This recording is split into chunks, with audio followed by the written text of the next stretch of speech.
We come into this world with our eyes closed. And most of us choose to live our whole lives that way.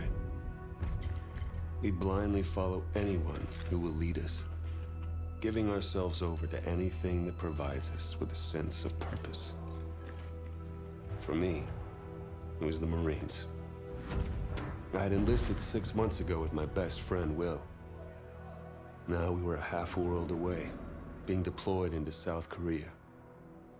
We were brothers in arms. No matter how bad it got, I could always count on him to keep me in line. Cheer up, Mitchell. It can't be all that bad. I guess it's just finally starting to sink in. No, this is what we signed up for. Well, the old man was a leatherneck, so I didn't really have much of a choice. Yeah? I joined up because of the old man, too. More just to get away from him. I can't get much further away than this. All right! Listen up! We have our orders. Inserting an LZ Epsilon. Down and dirty just like we taught you. Everybody know what's going on? Everybody know they're going! Hoorah! Everybody ready? Hoorah! Let's do this!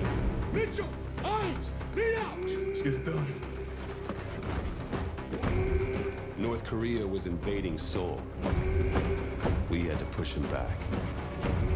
This wasn't just a mission. It was an initiation.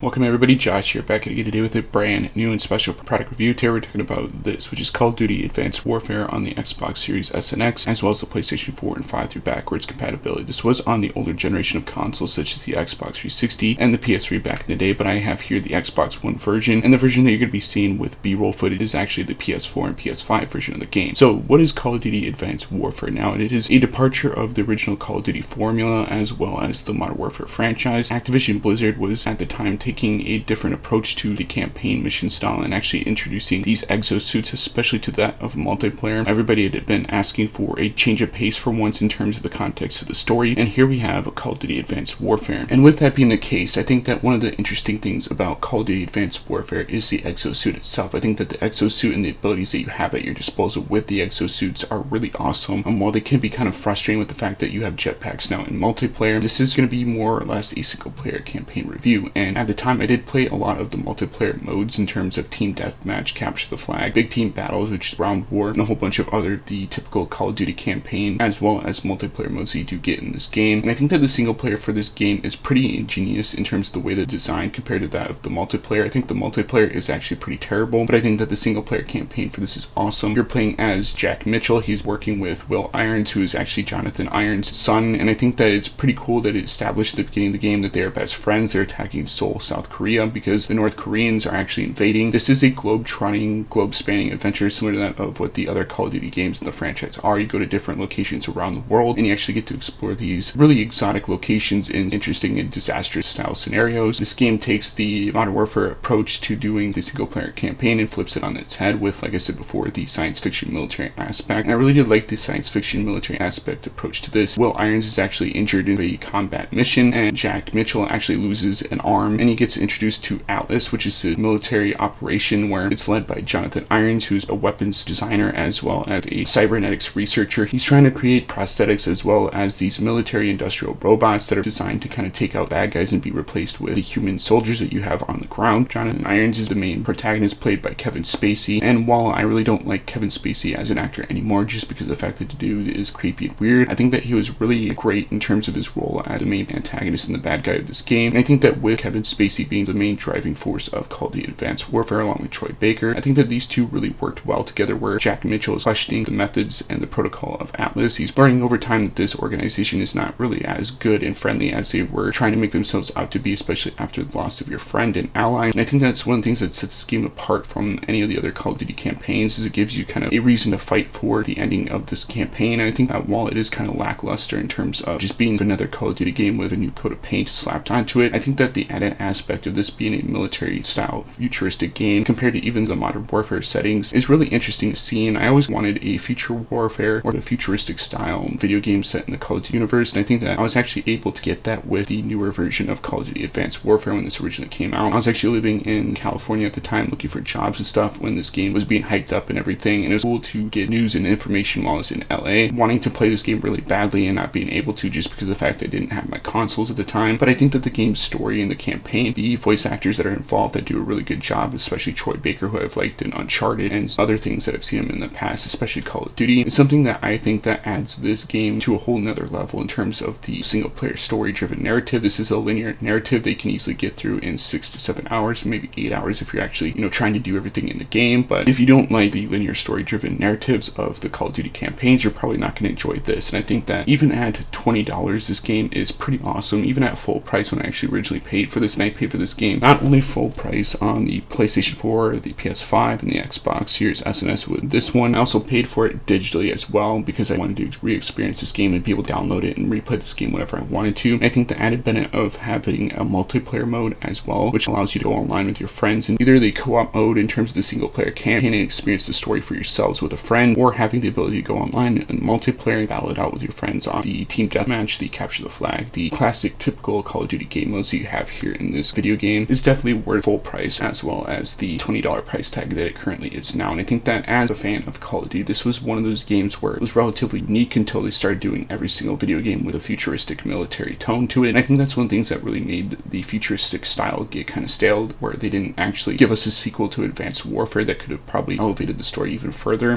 They went to the Infinite Warfare and then Black Ops 3. So those will be reviews for a different time, but I think that for its time, this game was pretty awesome. It was pretty cool to go to places like Detroit, which you actually go to this rundown city in a futuristic style, similar to what Detroit is in real life. You are being chased by these robot mechs, you're hovered by, and you're going through the city and you get to control them at one point. There's even a mission where you go through stealth area in the game and you're sneaking around like Solid Snake in Metal Gear. There's a mission where it takes place in Greece, which is pretty cool, and you actually get to fly this drone around, similar to that of the AC-130 gunship mission where you're helping out your team, you're chasing down one of the main bad guys in the game. And then there's the overall context of the story where you realize that the Atlas organization is actually genetically modifying humans in a horrifying way, and Jack Mitchell has to make the hard choice to take down Kevin Spacey's character in the game. There's also a really cool mission that takes place in San Francisco. We're on top of a bridge that's collapsing, and before that there's like this huge chase sequence that happens. It's really freaking sweet. So there's elements of the story that's really awesome. There's elements of the story I really don't like. There's even missions that I find annoying to have to go back and replay when I go back and replay this game every now and then. But I think for the vast majority of players who want to go back and re-experience this story, I would definitely recommend you going back and playing Advanced Warfare on the PlayStation 4, the PS5, the Xbox Series S and X through backwards compatibility, and I definitely think that it's worth the full price of admission. So let me know in the comment section down below which Call of Duty franchise is your favorite. Did you like the more World War II aspect games? Did you like the more Modern Warfare games? Did you like the Advanced Warfare or Infinite Warfare games in the franchise? I'm going to review Infinite Warfare, probably the Black Ops franchise at some point in time on this channel, but for now this is pretty much a review of Call of Duty Advanced Warfare on the PS4, the PS5, the Xbox Series S and X. And I think that with everything in video games single player campaign, with the fact that this is a linear based story like I stated before, with the characters and the voice actors that are in this game that are really awesome, with the multiplayer modes that you can get and play after the fact, which you can't really play now because it's filled with hackers, I think that this is definitely worth $20. So if you have money to spare and you want to play a really interesting game, I definitely recommend Call of Duty Advanced Warfare. So as always guys, let me know in the comment section down below what you guys think of this review, and as always guys, rate, comment, subscribe. I'll see you guys in the next video. Peace out.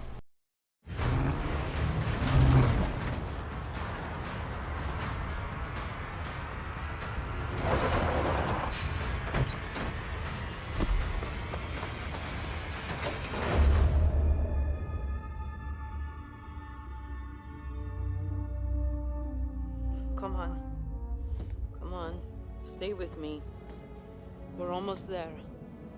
Almost there. Almost there. It's not much further.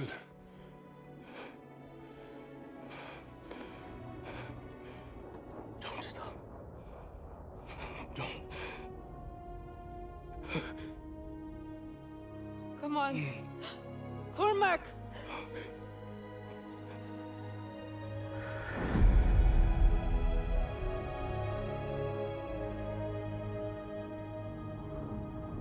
So what now? Now we finish this thing. We're the only ones who can stop our hands from launching Manticore. just 3 of us. Against an army. It's suicide. You're right. But it's what he would have done.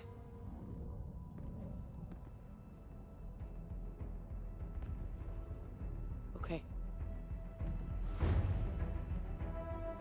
You got any ideas? Just one.